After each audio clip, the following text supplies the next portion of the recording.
এ মুসলমান, সুলাইমান পয়গম্বর বিবাহ করবে, সুলাইমান পয়গম্বর রাজা বিয়ে করবে।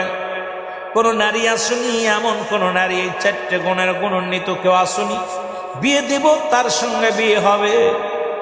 কোন নারী তার কাছে চিঠি লেখলেন না, চিঠি লেখলেন একজন জালে, যিনি মাছ ধরে, সমুদ্রে মাছ ধরে, ইনে জালের একটা কন্যা আছে, আল্লাহ তাআলা তারে দান করেছিল একটা জালের মেয়ে।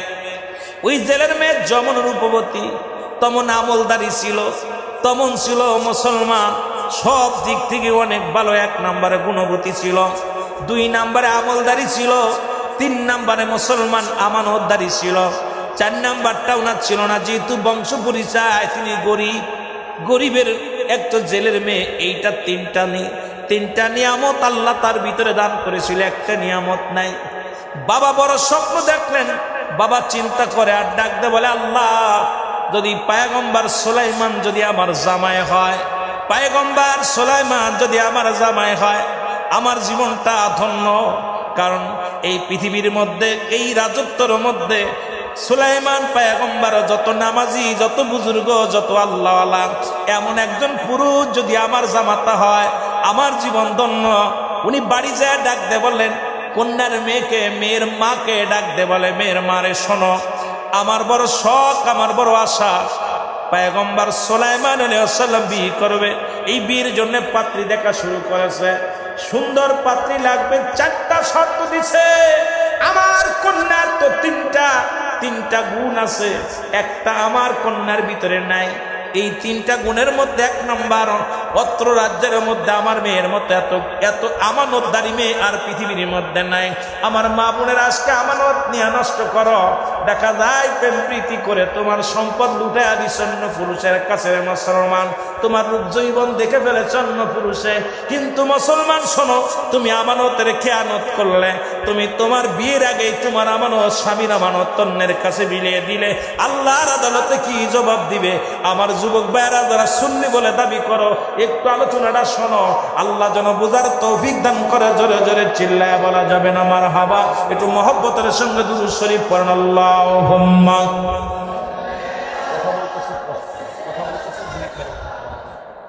ওয়ালা আলি সাইয়্যিদিনা, আরো জোরে বলেন, আল্লাহুম্মা।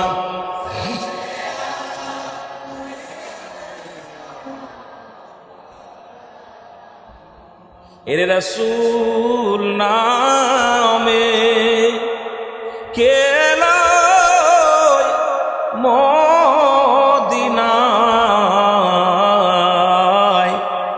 রাসূল নামে বলেন, রে আকাশের চন্দ্র কে রে বলে, আকাশের চন্দ্র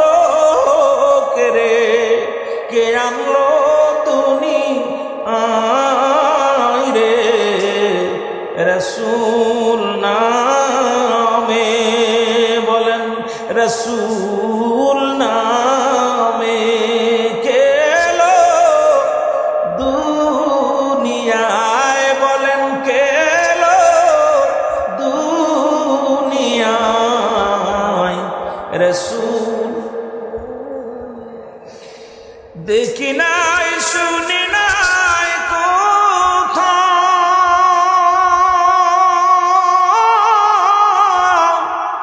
মানুষে কান্দে মানুষের ব্যথায় রে,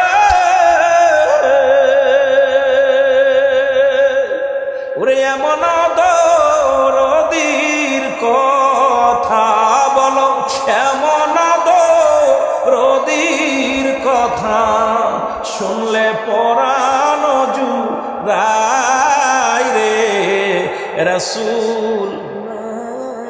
এ ভাই একটু মহব্বতে বলেন, কেলো মদিনায়, বলো কেলো মদিনায়, রাসূল।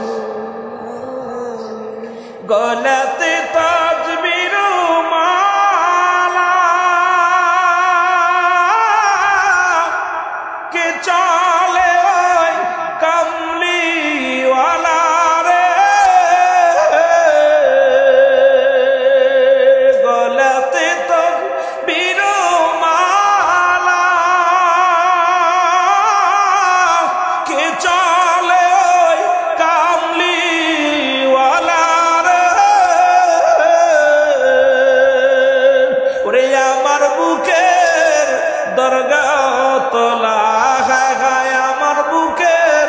দরগাতলা ও তারে ডেকে নিয়ে আয় রে রসুল নামে কেলো মদিনায় রে কেলো মদিনায় রসুল। আমার ভাইরা আমার বন্ধুরা, যে কথা বলতেছিলাম, মেয়ের মার সঙ্গে আলাপ পরামর্শ শুরু করে দিল। জাইলে মশাই বলে, মেয়েটাকে বিবাহ দিতে যদি পারতাম, আমি বাবা হয়ে বড় ধন্য হয়ে যেতাম। আমি বাবা হয়ে পৃথিবীর মধ্যে সবচেয়ে বেশি হ্যাপি হতাম, কারণ একজন আল্লাহওয়ালা জামাতা পাইতাম, একজন আল্লাহওয়ালা বুজুর্গ। শুধু আমি সম্পদের জন্য সুলাইমানকে চাই না, রাজত্বের জন্য সুলাইমানকে চাই না। সুলাইমান পয়গম্বর আল্লাহর একজন প্রিয় মানুষ। সে সদা সর্বদা আমল করে, নামাজ পড়ে, রোজা রাখে, পৃথিবীর মধ্যে সবচেয়ে ভালো আমলগুলো করে। এমন একজন আল্লাহওয়ালা জামাই যদি আমার জীবনে জুটে যেত, আমার কপাল খুলে যেত। জোরে জোরে চিল্লায় বলো সুবহানাল্লাহ। এ ভাইরা আমার বন্ধুরা, ভিতর থেকে মেয়েটা সব কথা শুনতে পারলেন। বাবা মায়ের কথা শুনিয়া জায়নামাজের মধ্যে বসে বসে মেয়েটাও বলে, পরওয়ারদিগার আলম, আমার ভিতরে তুমি তিনটা গুণ দিস। 1 নাম্বার সৌন্দর্য, 2 নাম্বার তুমি আমার আমানতদারি, আমার আমানত নষ্ট হয় নাই। পৃথিবীর কোন পুরুষ আমার চেহারা দেখে নাই, পৃথিবীর কোন বেগানা পুরুষ আমার চেহারা দেখতে পারে নাই। আমি আমার স্বামীর আমানত নষ্ট করি নাই। এ পরওয়ারদিগার আলম, শুধু একটা গুণ আমার ভিতরে নাই, সেটা হলো আমরা গরিব মানুষ, আমাদের বংশ, আমার বংশ হলো, আমার আব্বা জান মাছ মারে, মাছ ধরে জেলে। সুতরাং আল্লাহ যদি সুলাইমান পয়গম্বর আমার স্বামী হতো, আমার জীবনটা ধন্য হয়ে যেত। আমি পৃথিবীর মধ্যে আমি বিবি হিসেবে সুলাইমান নবীরে যদি একবার পাইতাম, আমার পৃথিবীর মধ্যে আর কোনো পা নাই, চা নাই, পৃথিবীর কোন ধন সম্পদ চাই না, বাড়ি চাই না, গাড়ি চাই না। এমন একজন বুজুর্গওয়ালা আল্লাহওয়ালার স্ত্রী যদি হতে পারতাম, আমার জীবনটা ধন্য হয়ে যেত। জোরে জোরে চিল্লা বলা যাবে না সুবহানাল্লাহ। সুলাইমান পয়গম্বরের কাছে চিঠি লিখলেন। চিঠিখানা শত শত মানুষ বীর পয়গম নিয়ে গিয়েছিল, কোন চিঠি আসে নাই। সুলাইমান নবীর মুখটা বড় মলিন। সুলাইমান ডাকতে বলে, সুলাইমান পয়গম্বর সুলাইমান ডাকতে বলে, হে মন্ত্রী, হে পেশাব, তোমরা কি কোনো নারীর সন্ধান পেলে না? এই 4 গুণে গুণান্বিত কোন নারী আমার রাজ্যের মধ্যে নাই, আমার মহল্লার মধ্যে নাই। বলে, হুজুর, একটাও পত্র পায় না, একটাও চিঠি পায় নাই। তবে একটা চিঠি পেয়েছি, যদি আপনার সামনে অভয় দেন তাহলে বলতে পারবো। সুলাইমান পয়গম্বর বললেন, কি সেই অভয়, তুমি কি চাও বলো। বলে, হুজুর, এই রাজ্যের মধ্যে কোনো মেয়েই তো বিয়ের জন্য রাজি হয় নাই, আপনার কাছে চিঠি লেখে নাই। একটা পত্র আইছে, 3টা গুণ তার মধ্যে আছে, একটা গুণ তার মধ্যে নাই। সেই গুণটা হলো, বলে কি সেই গুণ বলো। বলে, সেই গুণটা হলো, সে কোনো ধনাঢ্য ব্যক্তির মেয়ে নয়, কোনো বংশগত মানুষ বংশের মেয়ে নয়, সে একজন জালে মাছ ধরে, সেই জালের মেয়ে আপনাকে বিয়ে করার জন্য প্রস্তাব দিছে, চিঠি পাঠাইছে। এই চিঠিখানা মুসলমান গভীর মনোযোগ পয়গম্বর সুলাইমানের হাতে, উনি ডাকতে বলেন, দেখি দিই চিঠিখানা। এই চিঠিখানা হাতের মধ্যে নিয়ে মুসলমান পয়গম্বর সুলাইমান টান দিয়ে ছিঁড়ে ফেলে দিয়ে বললেন, তোমরা কি অফার নিয়ে আসছো আমার জন্য? রাজ্যে আমি অর্ধ রাজ্যের মালিক, আল্লাহ আমারে বানায় দিছে, এই পৃথিবীর মধ্যে বড় বাদশাহী, আর আমি একজন জেলের মেয়ে বিয়ে করবো। ভিতরে একটা অহংকার ঢুকে গেছে, রেওয়া ঢুকে গেছে। মুসলমান গভীর মনোযোগ, সঙ্গে সঙ্গে ওই পত্রখানা ছিঁড়ে ফেলেছে। আমার আল্লাহ তাআলা সুলাইমানের উপরে বড় গুসা হয়ে গেছে। জোরে জোরে চিল্লায় বলা যাবে না আল্লাহু আকবার। আমার ভাইরা, আমার বন্ধুরা, চিঠিখানা যখন ছিঁড়ে ফেললো, পত্রখানা যখন ছিঁড়ে ফেললো, কয়েকদিন যাইতে যাইতে রাজদরবারে বিশাল একটা অনুষ্ঠান। ওই রাজদরবারের প্রধান অতিথি হলো সুলাইমান পয়গম্বর। আর দুষ্ট জিন সব মুসলমানদের ভালো চায় না। ও মুসলমান, ভালো মানুষের ভালো মঙ্গল, খারাপ মানুষ খারাপ জিন জাতিও চায় না। মুসলমান শুনে নেন, অসংখ্য জিন বশ করে রাখতেন সুলাইমান পয়গম্বর। পয়গম্বর সুলাইমান ওই রাজ্যে ছিল একজন দুষ্ট জিন। সুলাইমানের জরুরাত, দুনিয়ার জরুরাতের জন্য উনি বললেন, রাজসভা শুরু হয়ে গেলেন। উনি বললেন, আমি একটু জরুরাতে কাজে যাই, 2 নম্বরে আমি একটু বাইরে যাবো, এখান থেকে সুযোগ করবো। এটার সুযোগটা পাইলেন দুষ্ট জিন। জিন যখন দেখলেন সুলাইমান পয়গম্বর কাজে গিয়েছেন, জরুরাত কাজে গিয়েছে, এই ফাঁকে সুলাইমানের সুরত ধরে রাজ সিংহাসনে যায় সঙ্গে সঙ্গে বললেন, মুসলমান আর রাজ সিংহাসন থেকে যখন বাইরে গেছে, ওনার হাতে ছিল একটা মজাদার আংটি। এই আংটিখানা সুলাইমান পয়গম্বর রেখে গেছেন মন্ত্রীর কাছে। মন্ত্রী যখন এই আংটিখানা ধরেছিলেন, এসেই দুষ্ট জিন বলে, তাড়াতাড়ি আংটিটা দাও। আংটি হাতের মধ্যে নিয়ে এই সিংহাসনের মধ্যে বসে গেছে সুলাইমান পয়গম্বরের সুরত দইরা। আর ধরে বলতেছেন, শোনো রাজ্যের সব মানুষ শোনো, এই রাজ্যের মধ্যে একটা দুষ্ট মানুষ প্রবেশ করেছে। সে এই রাজ্যের মধ্যে ঢুকে রাজদরবারে আসবে, এসে সে নিজেই সুলাইমান বলে দাবি করবে। এই দাবি করার পর সে নিজেই বলবে, আমি সুলাইমান, এই কথা বলে দাবি করবে। তোমাদের কাছে আমার একটা দাবি, এই লোকটা যখন ভিতরে প্রবেশ করবে তাকে তোমরা বিচার করবে, তার বিচারে আওতায় আনবে, তাকে খবরদার ঢুকতে দিবা না। কারণ এই লোকটা কিন্তু সুলাইমান পয়গম্বর বলে দাবি করবে, খবরদার তারে কিন্তু মেনে নিবা না। জোরে জোরে চিল্লায় বলা যাবে না আল্লাহু আকবার। যে কথা সেই কাজ মুসলমান শোনো। পয়গম্বর সুলাইমান কি করলেন? এ মুসলমান শোনো, এদিকে উনি বাইরে থেকে জরুরাত শেষ করে অজু করে পুত পবিত্র হয়ে যখন ভিতরে ঢুকলেন, প্রহরীরা বাধা দিলেন। দেখি সুলাইমানের চেহারা, পয়গম্বর সুলাইমানের চেহারা আর আগে যে বসে আছে সেখানে একই রকম চেহারা। আল্লাহু আকবার, একই রকম চেহারা। উনি বলে, প্রহরীরা বলে, দাঁড়ান, আপনি কে? আমি তোমাদের নেতা, তোমাদের রাজা। পয়গম্বর সুলাইমান কয়, না না, আমাদের রাজা তো ভিতরে প্রবেশ করেছে, তুমি আবার কে? আমি তোমাদের রাজা, আমি তোমাদের পয়গম্বর, আমি তোমাদের সুলাইমান, আমাকে তোমরা চিনতে পারছো না? কয় না, একটু আগে একজন গিয়েছে, সেই তো আটেন, দেখে আসি। ভিতরে যায় দেখে মুসলমান পয়গম্বর সুলাইমান আলাইহিস সালাম যায় দেখে ওই রাজ সিংহাসনে বসে আছে, একই সুরত দইরা, একই রূপ দইরা চেয়ারের মধ্যে বসে আছে। আর এক নজর দুষ্ট জিন দেখার সঙ্গে সঙ্গে প্রজাদেরকে, প্রজারা শোনো, একটু পরেই সেই লোকটা হয়তো রাজ দরবারে ঢুকবে, ঢুকেই বলবে, আমি সুলাইমান, আসল সুলাইমান। খবরদার খবরদার, তার কথা বিশ্বাস করবে না, সে কিন্তু দুষ্ট প্রকৃত। তোমাদেরকে ক্ষতি করার জন্য এই মহল্লার মধ্যে, সমাজের মধ্যে তিনি আবির্ভাব হয়েছে, তাকেই তোমরা হেঁটাও। জোরে জোরে চিল্লায় বলো আল্লাহু আকবার।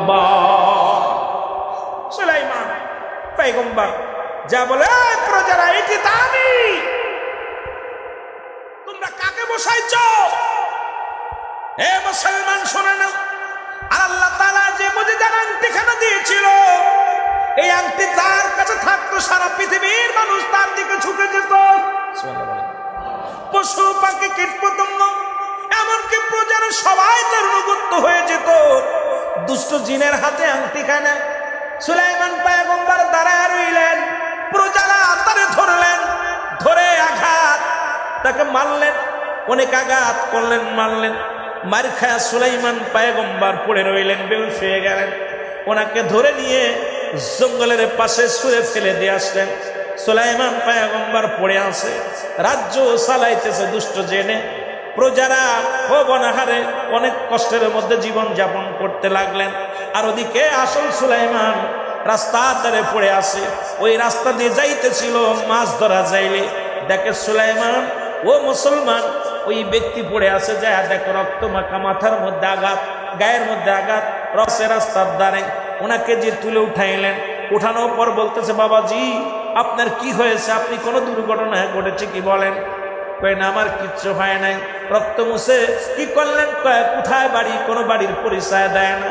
কোন রাজ্যের মানুষ, কোন জায়গা বাড়ি, কোনো পরিচয় দেয় না। জালে কি করলেন, নিজের হাতে করে নিয়ে সাথে করে নিয়ে ওনার বাড়িতে নিয়ে চলে গেলেন, যায় ওনাকে সেবা যত্ন করতে লাগলেন। সেবা যত্ন করার পর মুসলমান শুনে নেন, যেদিন এই জালে ওই বাড়িতে সুলাইমান নবী পয়গম্বরকে নিয়ে গেছে, ওই দিন সমুদ্রে যায় অনেক মাছ, নদীতে যায় অনেক মাছ পেয়েছে, অনেক পরিমাণ মাছ পেয়েছে, লাভবান হয়েছে, মাছ শিকার করেছে। চিন্তা করে যুবকটাকে বাড়ি আনলাম, বাড়ি আনার পর প্রচুর পরিমাণ মাছ আমার জালে পড়েছে। এই যুবকটা একটা ভাগ্যবান যুবক, এই যুবককে ছাড়া করা যাবে না, যুবকটাকে রাখবো। আর প্রতিদিন বেশি বেশি করে মাছ জালে পড়তে লাগলো। জোরে জোরে চিল্লায় বলা যাবে না সুবহানাল্লাহ। এ মুসলমান গভীর মনোযোগ, জালে বলেন যুবক রে, বাবা যুবক, মনে কিছু না করলে একটা কথা বলি, মানে কি, আমার একটা লোকের প্রয়োজন, বিপুল পরিমাণ মাছ ধরতে পাই আমি জানি, আগেতে যে মাছ পেতাম তার অনেক গুণ বেশি পাই, আমার একটা লোকের প্রয়োজন। তুমি যুবক মানুষ, যদি কিছু মনে না করো, আমি তোমাকে নদীতে নিয়ে যেতে চাই, যদি আমার সামনে আমার সাথে যেতে চাও তাহলে তোমাকে নিয়ে যেতে চাই। যুবক বলে জি আমি যাব, আমাকে নিয়ে চলেন। যুবককে নিয়ে গেলেন, যা পর ও মুসলমান গভীর মনোযোগ, ওদিন এত পরিমাণ মাছ পেয়েছে, অন্য দিনের তুলনায় দ্বিগুণ মাছ ওদিন জালে ধরা পড়েছে। জালে অত্যন্ত খুশি হয়ে গেছে, যারে যুবক এত বড় ভাগ্যবান, যেদিন থেকে আমার বাড়িতে আসছে আজকে তার নদীতে আনছি, বিপুল পরিমাণ মাছ পেয়েছি। সুতরাং এই যুবক একজন আল্লাহওয়ালা ভালো ব্যক্তির মধ্যে কোনো সন্দেহ নাই। জোরে জোরে চিল্লা বলা যাবে না মারহাবা, আর একটু জোরে চিল্লা বলেন মারহাবা। যুবক কি করছে, যুবককে মাছ ধরার পর এর অনেক দিন যাচ্ছে, বছর একটা ঘুরে গেছে, এক বছর পূর্ণ হয়ে গেল। জালে ডাকতে বলে বাবা তোমাকে একটা কথা বলতে চাই। বলে কি কথা?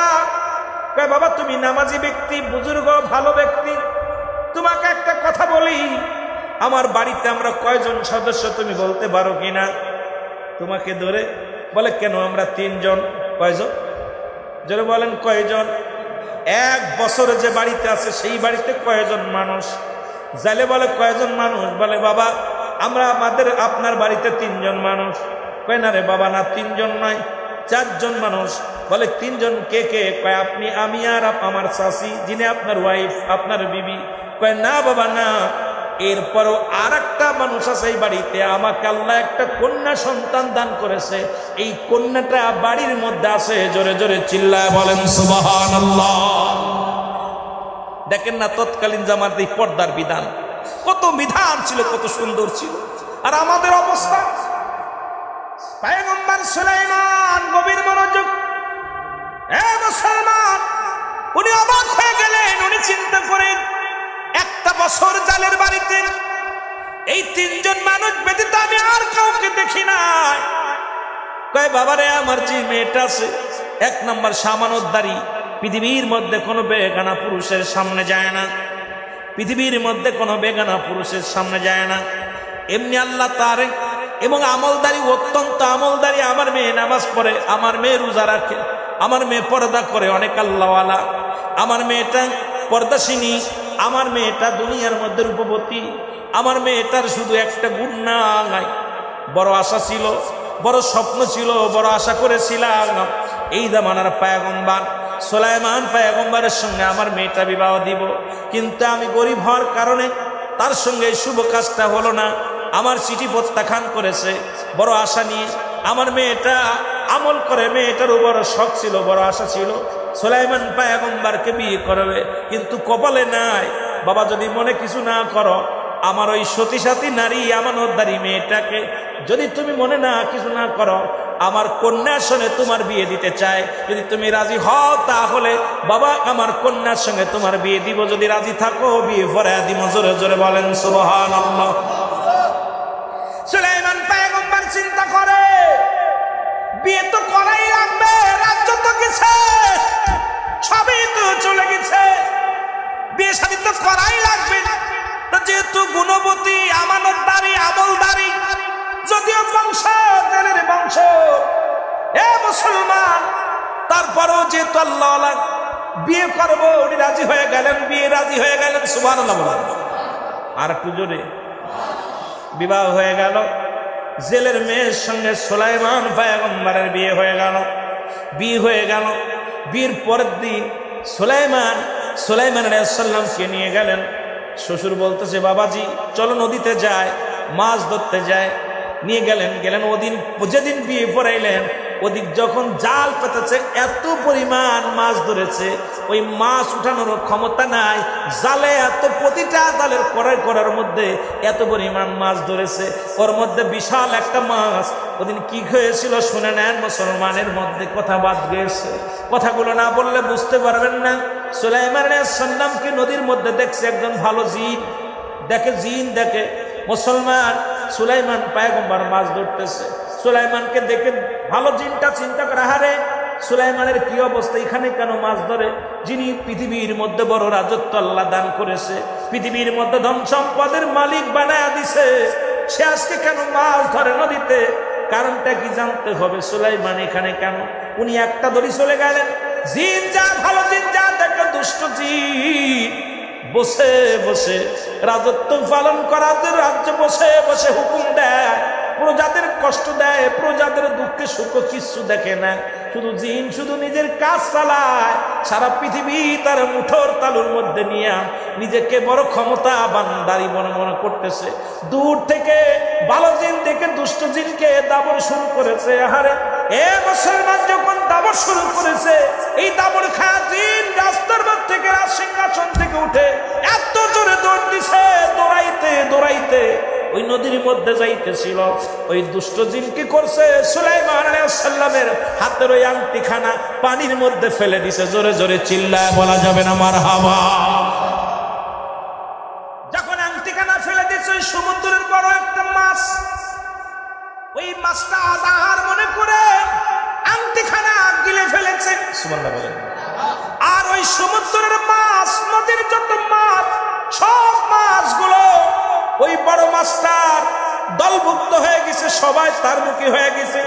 সমস্ত মাছগুলো ঝাঁকে বড় মাছের পাশে ঝাঁকে আসতেছিল। আর যখন সুলাইমান নবীকে নিয়ে মুসলমান জালে যখন জাল ফেলছে, আর ওই জালের ফেলার সঙ্গে সঙ্গে ওই বড় মাছটা, যে মাছটা আংটিখানা খেয়েছে, মুজেজার আংটিখানা, ওই আংটিখা মাছটা ও মুসলমান সামনে হাজার মাছ এসে জালের মধ্যে পড়ে গেছে। জাল উঠানোর পর সমস্ত মাছগুলো বিক্রি করে দিছে। বড় মাছটা জেলে বলে, আমার নতুন জামাই গতকালকে বিয়া হয়েছে, এই মাছটা আমার জামাইরে আমি সুন্দর করে খাওয়াইবো, এই মাছটা আমি বিক্রি করবো না। বাড়ি নিয়ে চলে আসলেন। বাড়ি এসে বিবিকে ডাকতে কয়, বিবি রে, আমি সব মাছ বিক্রি করে দিছি, একটা মাছ বাকি রাখছি, সবচাইতে বড় মাছটা আমি বাড়ি নিয়ে আসছি, এই মাছটা ভালো করে কেটে দাও, এই মাছটা কেটে জামাইরে সুন্দর করে খাওয়াও, কারণ আমি গরিব মানুষ, এত কিছু খাওয়াইতে পারি না। ওই মাছ নদী থেকে বড় মাছটা ধরেছি, এই মাছটা আমার জামাই বাবাজিকে, মেয়েকে সুন্দর করে মাছ রান্না করে খাওয়াও। জোরে জোরে চিল্লায় বলা যাবে না সুবহানাল্লাহ। মাছটা দিলেন ফকিরে। জালার মেয়েরে বলছে, মা মাছটা তুমি কোটো। মেয়েটা বিসমিল্লাহ বলে, এমন আমলদারি মেয়ে, বিসমিল্লাহ করে মাছটা যখন পোজ দিছে গলার মধ্যে, আর অমনি একটা আংটি বাইর হয়ে গেছে। সুবহানাল্লাহ বলেন। মেয়ে আংটি দেখি অমূল্য রতন, আংটিটা নিয়ে চিন্তা করে, আহারে জামাইরে তো কিছু দিতে পারলাম না, বাসর রাত্রে, আগামী দিন আমার বাসর হবে আজকে রাত্রে, তো জামাই যখন আমার বাসর ঘরে আসবে, আমি তাকে, আমার স্বামীকে এই পুরস্কারটা দিব। উনি ভিতরে ঢুকছে, পুরস্কারটা হাতের মধ্যে আংটি নিয়ে বাসর ঘরে যা বসে আছে। সুলাইমান পয়গম্বর সন্ধ্যার পরে রাত্রে ইবাদত বন্দেগী করে যখন ঘরের মধ্যে আপনার বাসর ঘরে গেছে, বিবিকে সালাম দিছে, আসসালামু আলাইকুম, বিবি ভালো আছো? বিবির সালামের উত্তর দেওয়ার পর বলতেছে, বিবি আজকে তোমার কাছে একটা কথা জানতে চাই, বাসর রাত্রে সত্য করে বলবা, তুমি কোনো প্রেম করছো নি, কোনো ভালো কারো মন দেওয়া নেওয়া করছো? বিবি বলে, স্বামী রে, হ্যাঁ আমি একজনকে মন দিয়ে ফেলেছিলাম। সুবহানাল্লাহ বলেন না, আরো জোরে বলেন না। ওই স্মৃতি সুলাইমানের ভাষা, যে মেয়ে তো চিঠি লিখছিল, আমি একটা ছেলেকে মন দিয়ে দিছিলাম। কেমনে? কই, এই দেশের প্রেসিডেন্ট বাদশা সুলাইমানকে আমি মনে প্রাণে ভালোবেসে ফেলেছিলাম। সুবহানাল্লাহ বলেন না, আরো জোরে। তারপরে কি হলো? কয় আমি চেয়েছিল 4টা গুণের গুণান্বিত একটা কন্যা, একটা মেয়ে চেয়েছিল। আমার ভিতরে 3টা গুণ ছিল, একটা গুণ ছিল না। সেই গুণটা হলো যে আমার বাবা দরিদ্র জাইলা, এই জন্য আমার বিয়ে প্রত্যাখ্যান করেছে। আমি পৃথিবীর মধ্যে বড় চাইছিলাম জীবন আর বিয়ে করব না, যেহেতু আমার আব্বা মা আপনার সঙ্গে বিয়ে দিছে, আপনি আমার সুলাইমান, আজ থেকে আপনাকে নিয়ে আমার জীবন চলবে। জোরে বলেন না সুবহানাল্লাহ। আর একটু জোরে। হ্যাঁ মুসলমান, গভীর মনোযোগ। বিবি পায়ের মধ্যে সালাম দিয়া স্বামীর হাত ধরলেন, হাত ধরে বলে স্বামী রে, আজকে আমি একটু উপহার দিব পৃথিবীর মধ্যে, আমি কন্যা একটা ভালো, আমি আপনার বিবি একটা উপহার দিব। উনি হাতটা নিয়ে পয়গম্বর সুলাইমানের হাতের মধ্যে যে আংটিখানা ভরে দিছে, সঙ্গে সঙ্গে সুলাইমান পৃথিবীর যে হারানো শক্তিগুলো যা কিছু ছিল সব কিছু আবার ফিরে পাইল। সুলাইমান লজ্জা পেয়ে গেলেন, মাথা নত করে, যে মেয়ের বীর প্রত্যাখ্যান করেছিলাম আমি, সেই মেয়েকে আমি বিবাহ করলাম, সেই মেয়েকে আমি পাইলাম। সুলাইমান পয়গম্বর তখন বিবিকে ডাকতে বলে, বিবি রে শোনো শোনো, ও বিবি শোনো, পৃথিবীর মধ্যে আজকে তোমাকে আমি একটা কথা বলি, তুমি আমাকে হারান রত্ন ফিরিয়ে দিছো আল্লাহ পাকের মুজিজার এই আংটিখানা, এই আংটিখানা তুমি কোথায় ফেলে আগে বলো। কয় আংটিখানা আমার আব্বা জানতে মাছটা ধরে আনছেন, আপনি যে গিয়েছিলেন নদীতে আপনি এবং বাবা যান যা পার যে আংটিখানা, এই আংটিখানা মাছের পেটের মধ্যে পেয়েছি। আমি দেখে অনেক খুশি হয়েছিলাম, চিন্তা করেছিলাম আমার জামাইকে আমার স্বামীকে এটা দিব, উপহার দিব, এই রেখে দিয়েছিলাম যত্ন করে। আজ আপনাকে আমি দিলাম উপহার, কারণ আপনি আমার সুলাইমান, এটা মনে করে আমি দিলাম। কয় না রে বিবি না, তুমি সত্য সুলাইমানের হাতে আংটি দিছো, তুমি মিথ্যা সুলাইমানের হাতে আংটি দাও নাই। কারণ তুমি মনে মনে যারা চেয়েছিলে, যাকে মনে প্রাণে মন দিয়ে দিয়েছিল আল্লাহকে, পৃথিবীর মধ্যে একমাত্র আল্লাহকে পাওয়ার জন্য, একমাত্র জান্নাত পাওয়ার আশায়, দুনিয়ার জিন্দেগি নয়, আল্লাহ পাকের গোলামি করার জন্য, আল্লাহ পাকের দাসত্ব করার জন্য। বিবিরে আজ তুমি সেই সুলাইমানকে পেয়েছো। আর পৃথিবীর সমস্ত ইতিহাস, ওই ইতিহাসগুলো উনি বললেন, আমি সুলাইমানের যা হয়েছিল মুসলমান শুনে নেন। এই জন্য গভীর মনোযোগ, আমি আপনাদেরকে বলে যাই, বিস্তারিত বলতে গেলে অনেক সময়ের ব্যবধান। আল্লাহ পাক যখন নিয়ত করবেন, ভালো নিয়ত, ভালো সহি নিয়ত করবেন। সুন্নি ভাইরা সুন্নি থাকার চেষ্টা করবেন, সুন্নি নারীকে বিবাহ করার সৃষ্টি নিয়ত করবেন, আমলদারি আমানতদারি মেয়েকে বিয়ে করার চেষ্টা করবেন, আল্লাহ আল্লাহ মেয়েদেরকে বিয়ে করার চেষ্টা করবেন। ও আমার মারা শুনে নাও, তোমরাও পৃথিবীর মধ্যে আল্লাহ ওই ছেলেটাকে বিয়ে করার জন্য চেষ্টা করবা। কোন দাউস নয়, পৃথিবীর মধ্যে কোন দাউস মেয়ে দাউস ছেলেকে বিয়ে করার চেষ্টা করবেন না। পৃথিবীর মধ্যে রিক্সা চালক, ভ্যান চালক হোক, ভ্যান চালক হোক, নবীর প্রেমিককে বিয়ে করো। মুসলমান একজন আদর্শবান পুরুষকে বিয়ে করো, হালাল খোর বান্দাকে বিয়ে করো, হালাল খোর বান্দিকে বিয়ে করো। দুনিয়াতেও শান্তি পাবে, আখিরাতেও শান্তি পাবে। আল্লাহ বুঝার তৌফিক দান করো। সকলে চিল্লায়, জোরে জোরে চিল্লায় বলেন আমিন। একটু মহব্বতের সঙ্গে দুরূদ শরীফ পড়েন, আল্লাহুম্মা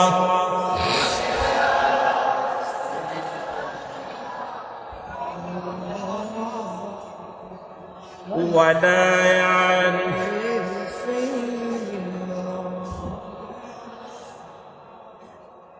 আর আগাবো না বেশি, আমিও পারছি না, কথা বলতে খুব কষ্ট। আমার আলোচনা দিয়েছিল কুল্লুমান আলাইহা, সব শেষ হয়ে যাবে কোন দিন, ওই কিয়ামতের কিছু আলামত, ভয়াবহ আলামতের কথা বলতে বলেছিল। তা আমি বলেছিলাম দেখবো, যার শেষ শুরু আছে যার শেষ আছে। সুতরাং সেই কিয়ামতের ময়দান হবে ভয়াবহ। আল্লাহ আমাদের কবুল করুক। ওই কিয়ামতের মধ্যে যেদিন কিচ্ছু বলতে কিচ্ছু থাকবে না, আল্লাহ বলে এই জমিনটা আমি রাখবো না, আসমান আমি রাখবো না, এই জমিনের ভিতরে যা কিছু আছে সব কিছু আমি ছিন্ন বিচ্ছিন্ন করে দিব। তাই পৃথিবীর সব কিছু শেষ করে দিবে, মাটিগুলো পুড়ে তামা হয়ে যাবে, পানিগুলো পুড়ে ছাই হয়ে যাবে। যেদিন কিচ্ছু বলতে কিচ্ছু থাকবে না, সেদিন থাকবে আমার আল্লাহ। আল্লাহ বলে সেদিন থাকবো আমি আমার রাসূলের ভালোবাসা নিয়ে। জোরে বলা যাবে না সুবহানাল্লাহ? আরো জোরে। কুল্লু মান আলাইহা ফান, সব শেষ, সব শেষ। এক কথায় বুঝে নিবেন আমার আলোচনা, সেটা হলো যেদিন কিচ্ছু থাকবে না, থাকবে কে? আল্লাহ থাকবে তার হাবিবের, পেয়ারা হাবিবের ভালোবাসা নিয়ে। এই জন্য সুন্নিরা নবীকে ভালোবাসে। যেটা বলেন ঠিক কিনা? আল্লাহ ভালোবাসে আমার নবীরে, নবীর ভালোবাসা নিয়ে থাকবে। আমরা কার ভালোবাসা নিয়ে থাকতে চাই? আরো জোরে বলেন।